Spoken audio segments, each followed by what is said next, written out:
welcome to Perino with 2 exclamation points. As the queen of mid-morning, I'm thrilled to be hosting tonight, especially since this is obviously way past my bedtime.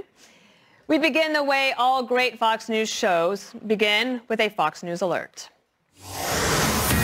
We are reporting tonight on a missing person. 79-year-old Caucasian male identifies as who and huh? Occasionally calls others Jack. Last seen in Delaware, Kiowa Island, or maybe the basement. Wearing khakis, a button-down, dark aviators, and a mask dangling off his ear. And carrying the nuclear football. He answers to the name of the comeback kid. And the big guy, a.k.a. your president, Joe Biden. He also goes by Scranton Joe or Brandon. If you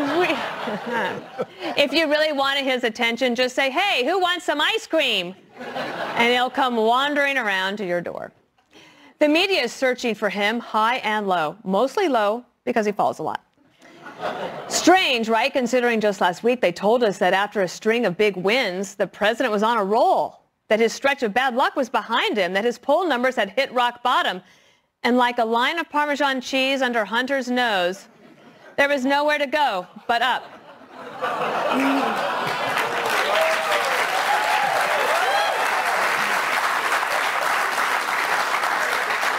And that the Inflation Reduction Act was going to turn his presidency right around.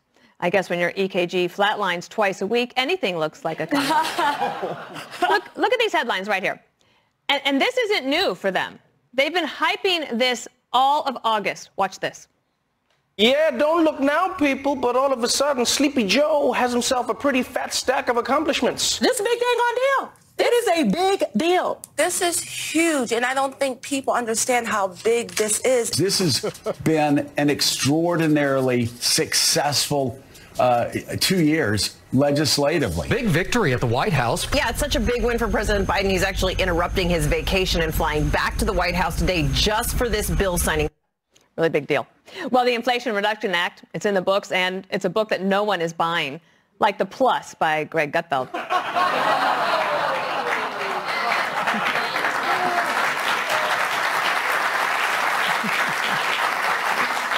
And no one is buying that it will reduce inflation. The shamelessness from this White House.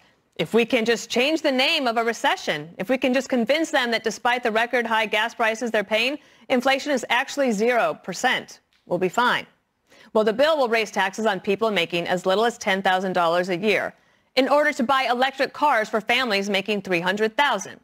And the media just clapped along and wrote their obedient comeback kid stories. I can't wait for the sequel, Return to the Basement. So Brian Stelter is still clapping, but now in his own basement.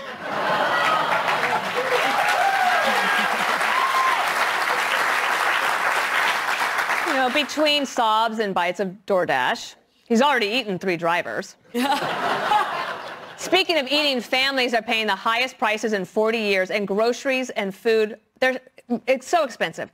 And Biden is forgiving the student loan debt of soon-to-be wealthy doctors and lawyers. Maybe it's because he's got plenty of both. And these are all symptoms of the same problem. The Latinx breakfast tacos, the gender issues, the paper straws, the border buses dropping off migrants at a 4-star, $700 a night hotel in New York City.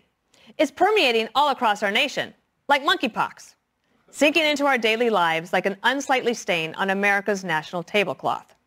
Democrats have let their narrowest segment of activists take leadership control of the party, and the Democrats have modeled their agenda after it. Their focus went from USA to AOC within 2 years. And that's my beef with all the Biden comeback stories. Democrats joining other Democrats to pass a bill to spend money doubling the size of the IRS and giving money to green energy companies, that's not an accomplishment, and it doesn't do anything for the 93% of Americans who are concerned about inflation. But that's Democrats' base now.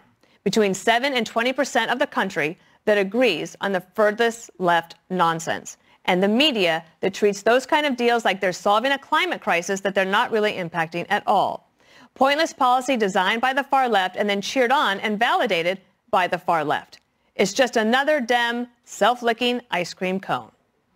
So when the media inevitably sends reporters to truck stops and diners in middle America this fall to see how they got so much of the midterms wrong, the Democrats should consider sending a few staffers too. Now, don't worry, staffers, you won't get hurt. Triggered, maybe. But that's exactly what you need. Have you seen that meme of the pawn shop star guys saying, well, the best I can do is? People are like, hey, we have the worst inflation in 40 years. Gas prices are $2 higher than they should be. The border is a mess. We're worried about Ukraine, Taiwan, and the Middle East. Our kids have been out of school for 2 years and are facing genuine challenges. And the left is like, well, best we can do is electric car tax credits, 87,000 more IRS agents, illegal student loan debt cancellation for Harvard lawyers, and a seminar on identifying as Latinx. Oh, and by the way, I'm two-spirited, so if you criticize me, the other spirit will report you to Human Resources. And the poll results are in. No bump for the comeback kid, more like the dead cat bounce kid. Still, the media tries to put a good spin on things. Here's Reuters. Biden approval rises to 41%, highest since early June. Biden approval rises to 40%, highest in 2 months. That's like saying your horse finished last, but hey, at least he finished. If a surgeon bragged he had a 41% approval rate, you'd take your operation elsewhere, even to Dr. Jill. No matter what they try, though, these are the numbers that will keep the comeback kid from getting too far, like the shot collar they put in his underpants. From the latest NBC poll, 74% say the U.S. is headed in the wrong direction. What a comeback, huh? Best since Bill de Blasio's run for Congress. The last time we saw this much disapproval, Jerry Lee Lewis married his cousin. We'll explain it later, Kat.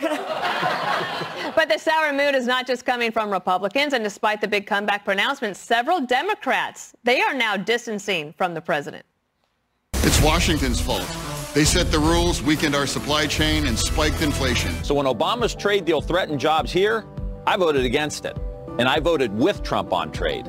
I don't answer to any political party. I was the only Democrat to vote against trillions of dollars of President Biden's agenda. I stood up to summon my own party and pushed to cut the gas tax and to hire more police officers. I learned about public service in New Hampshire, not Washington.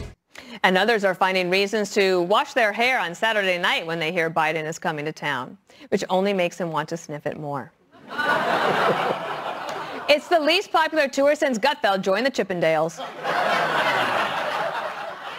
The comeback kid stories were already written in the can. The media loves that storyline when it's being said about a Democrat.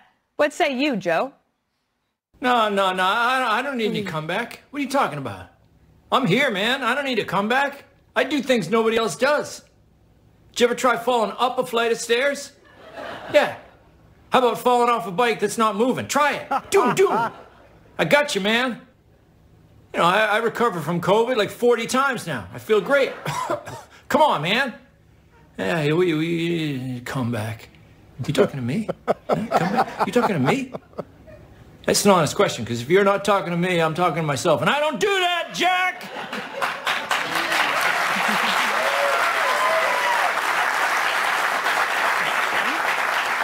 It's like the New York Times, who has pre-written obituaries so they can be the first to have 2,000 words on Keith Richards when he passes away. It's like he made a deal with Satan. You'll live forever, but you'll look dead the entire time. It's interesting, though, that maybe what the media didn't realize is that the comeback kid story actually is an obituary at the White House. It's where good common sense policy has gone to die. In lieu of donations, send your taxes. And it leaves all of the rest of us in mourning, but just for 2 more years. Let's welcome tonight's guest. He's like Caitlyn Jenner. People used to call him father. Fox News contributor Jonathan Morris. He's a tough act to follow because the audience is usually asleep. Actor, writer, and comedian Jamie LaSalle. He's the smartest person ever to leave Texas for New York. Host of Lawrence Jones Cross Country on Saturday nights, Lawrence Jones. And as the most prominent woman on late night TV, she inspired me when I was growing up. Fox News contributor, Kat Timpf.